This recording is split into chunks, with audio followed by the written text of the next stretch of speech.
uke it a little bit. Go ahead.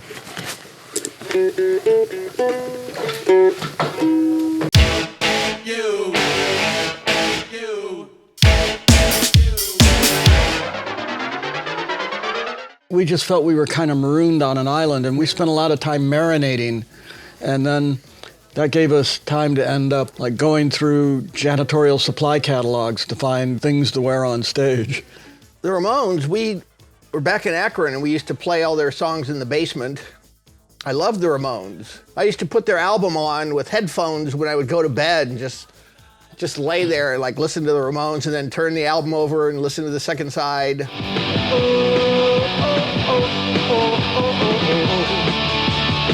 Because I wanna be a boyfriend. Hey, little girl, I wanna be a boyfriend. We definitely had some mutual crossover energy, you know, with both punk and new wave, but we felt like we were kind of from somewhere else. We always did. In the past, this information has been suppressed, but now it can be told.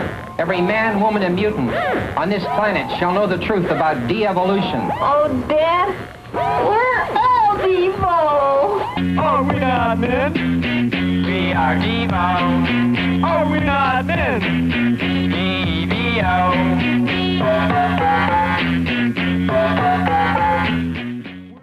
I think we wanted to let people see us as a one unit, as like, instead of like, you know, being blah, blah, blah and the blah, blah, blahs, we wanted to be like a machine. And we were from a factory town. And so those outfits, we thought, we felt like we looked like we worked at a rubber factory. I can't get no. I can't get me no. I can't get no. I can't get me no.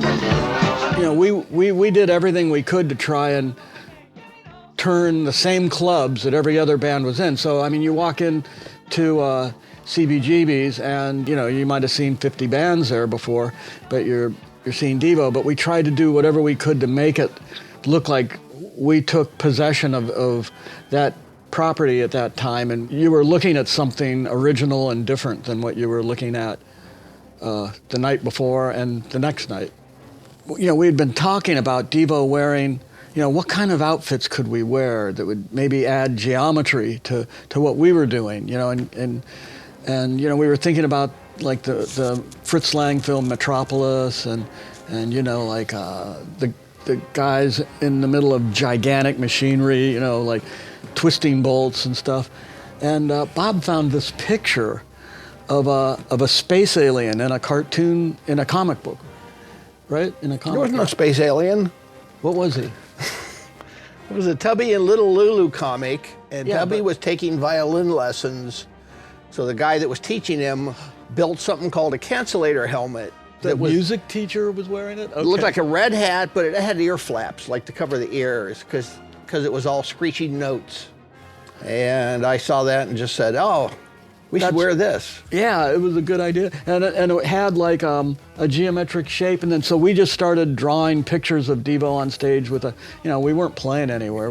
Nobody would hire us in, you know, those days. And we were drawing pictures of what that would look like with us wearing that on stage. She's just a girl, she's just a girl, the girl you want. And that's how it started. And then a few years later, we got out here, and Jerry was friends with a guy who started a big prop company out here, who was from Ohio. And that guy turned us on to a vacuum form plastic guy, a guy who could help, you know, make it. So Jerry drew up the red hat, and we got the first ones made.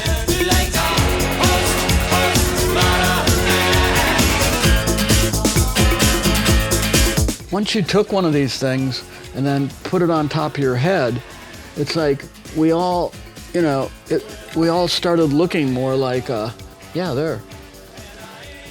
We looked more uniform, which that's what we wanted. I mean, you know, we talked about, and I'm glad we didn't do it, but we talked about like, boy, if we ever get a record deal, let's take the money and we'll get plastic surgery so we all look alike. I'm glad we didn't do that one. Some of you might have an older brother who has a red hat in the closet, or your parents might have had one of these out in the garage. This is excellent safety material for protecting you from ultraviolet rays while you're on the beach. Plus, it doubles as a good device for making sand castles. And if you're collecting seaweed, it's a good bowl to walk out there, wade out there, and exactly put the seaweed in. You could fill it with seaweed, and I don't know. I think that's one of the best things to bring to a beach. Hi, I'm Bob from Devo. And I'm Mark from Devo. We just want to let you know that we're playing May 4th at a little festival in Redondo Beach called BeachLife. We hope to see you there.